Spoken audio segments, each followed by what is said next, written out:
গত 18 তারিখের যে ঘটনাটিকে উপলক্ষ করে 19 তারিখে আমরা ওকে প্রণজিৎ নমশূদ্রকে কোলাই হসপিটাল থেকে পোস্টমর্টম করার পর আমরা নিয়ে এসেছি গাড়িতে। সবাই আমাদের তিপ্রামঠার যারা সাপোর্টার ছিল তারাও ছিল আমাদের সাথে, অন্যান্য সিপিএম কংগ্রেসের সাপোর্টাররা সবাই মনের দুঃখের কারণে সবাই আমাদের সাথে একসাথে জড়িত হয়ে ওনার লাশকে আমরা সবার সুখ মিছিলের মধ্যে আমরা নিয়ে এসেছিলাম।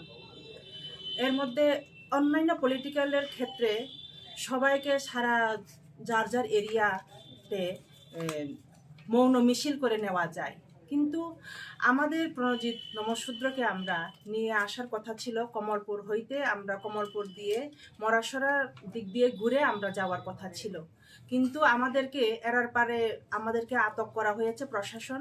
আমরা আসতে পারিনি, তার জন্য আমরা খুবই দুঃখিত। কারণ আমরা স্পট ডেথ যার হয়েছে ডেথকে নিয়ে আসার পর্যন্ত আমাদের ক্ষমতা নেই, আমাদেরকে কোনো কিছু প্রশাসন আমাদেরকে সাহায্য করেনি।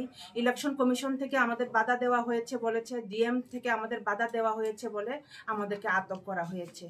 সেদিন আমার মহিলাগণ অনেকেই আসার চেষ্টা করেছিল, তখন ব্যথাও পেয়েছে, আমাদের মহিলারা প্রায় 30-40 জনের মতন ব্যথা পেয়েছে। যাই হোক, এরপর আমরা লাশকে নিয়ে গিয়েছি বাড়িতে। নিয়ে যাবার পর ওর সৎ কাজ আমরা করেছি। এরপর আমরা আজ 21 তারিখ আমরা এক ডেপুটেশন দেবার জন্য আমরা এসডিএম সাহেবের কাছে আমরা গতকাল আমরা মেমোরেন্ডাম দিয়েছিলাম। আমাদেরকে এমনভাবেই বলেছে যে না, আপনারা কোনো মতেই এত লোকজন করে, এত বেশি লোকজন যদি হয়, গ্যাদারিং যদি হয়, এখানে একটা প্রবলেম হবে বলে ইলেকশন কমিশন থেকে বলা হয়েছে, প্রশাসন থেকে বলা হয়েছে।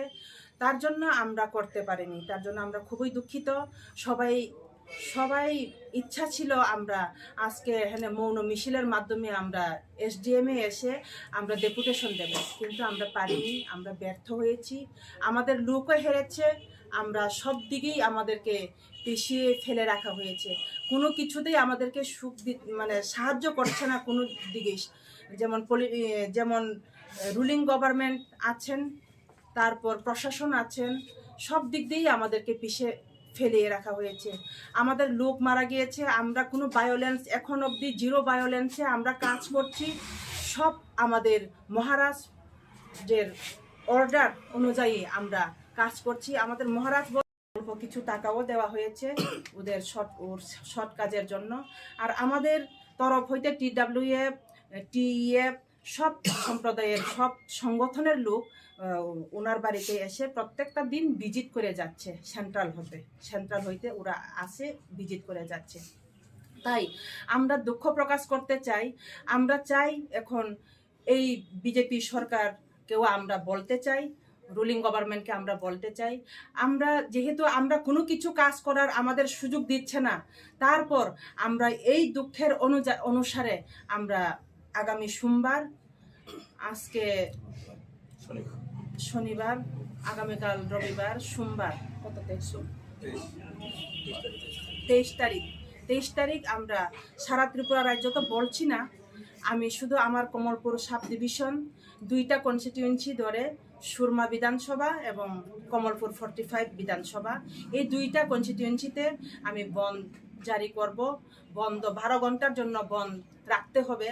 যদি এইটুকু যদি আমাদেরকে হেল্প না করে, তাহলে আমি আমার যুবকদেরকে, আমার যে যুবক শ্রেণীর বা মহিলা শ্রেণীর মহিলা সংগঠনের লোকদেরকে আমি বোঝাতে পারবো না। তাই সবার কাছে আমার অনুরোধ রইল, এই দিনটা আমার 12 ঘন্টা যাতে আমার বন্ধ, আমি বন্ধ করবই করব। যেভাবেই হোক, যে কোনো প্রকারেই হোক, আমরা এই বন্ধকে আমরা সফল করব 12 ঘন্টার জন্য।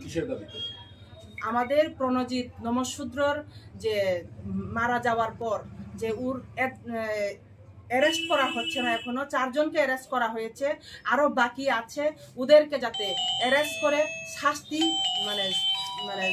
ঠিক মতো যাতে শাস্তি দিতে পারে, উপযুক্ত শাস্তি যাতে ওরা পায়, এর জন্য আমরা এই বন্ধ দাখিল করছি।